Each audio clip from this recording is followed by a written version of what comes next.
side by side, 2x2 formation. We are about to go racing for the 93rd edition of the 24 Heures du Mans.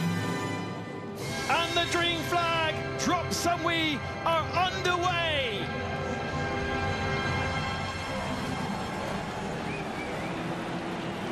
Already Jota having to control the front of the field. Their top speed not as strong as the cars behind, and they run 2x2 going into the first chicane. There have the Porsches and BMWs snapping at their heels, but they will also know what the strategy from Jota and Cadillac is. Everyone looks to have got through the first two corners in hypercar. They will have the LMP2 field and then GT3 field coming through just now, but it's clean start from our hypercars.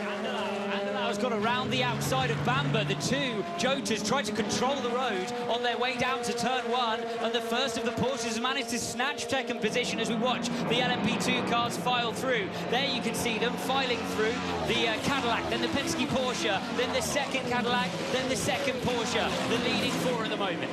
Look how strong Julien Andlauer is in that number 5 Porsche. It's his first start in a hypercar situation, and he's going to lead at Le Mans into the first chicane. This is what the Cadillacs and Jota were explaining to us. This is what they expected to happen, because whilst their performance is strong across the lap, they are struggling along the straights. It was a dominant qualifying for Cadillac, but after only 6 or 7 corners, it's Porsche that lead Le Mans. Side by side then, down to chicane 2, the 51 Ferrari on the defensive. Lots of work to do for the 8 Toyota, always down in 10th position. Toyota have not been off the podium since 2017. Sebastian Buemi, always very strong, but actually they're losing a position to Philip Hansen in the yellow Ferrari. That's the 83 machine going through shot, and they are always very strong, the Ferraris. Yeah, Ferrari more committed on the brakes there in the shape of Hansen. It was a lovely move down the outside of the second chicane, heading for the first time then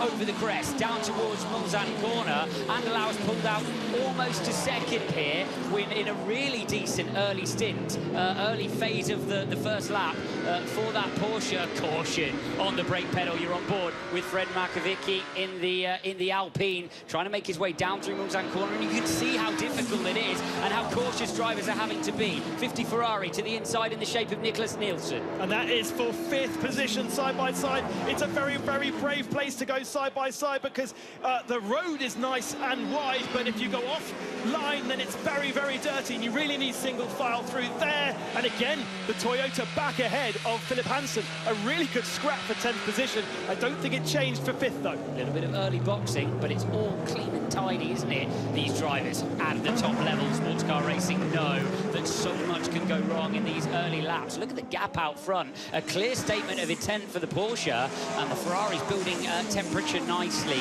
The winning Cadillac has made a nice move up the field as well. Jack Aitken behind the wheel of that machine into 8th position. So this is where the Cadillac was making ground up. This is where Alex Lynn was super fast in qualifying. He's sweeping left and right, not quite flat out kinks.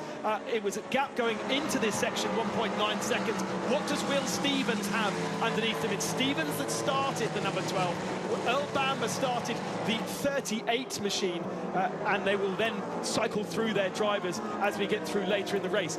Obviously, we have to compare driver par driver, and in qualifying, Will Stevens very, very grumpy when he got out of Hyperpole 1.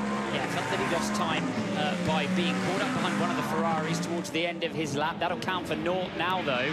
What counts for something is that Porsche looked really strong in these early laps. First time across, crowd strained for a view as to who is going to come through first. It will be TDS Racing in LMP2 that lead from pole, and Heart of Racing in the shape of Mattia Drudi also retaining the lead from their pole position start. And you can see the LMP2 field just spreading back down that start-finish straight, the textbook sound of the LMP2 cars. Here's the GT3 field. A bit of a gap, though, jumping out between Drudi, Van der Linde and the rest of the field, as they've managed to make a bit of a breakaway in the early phases of this one.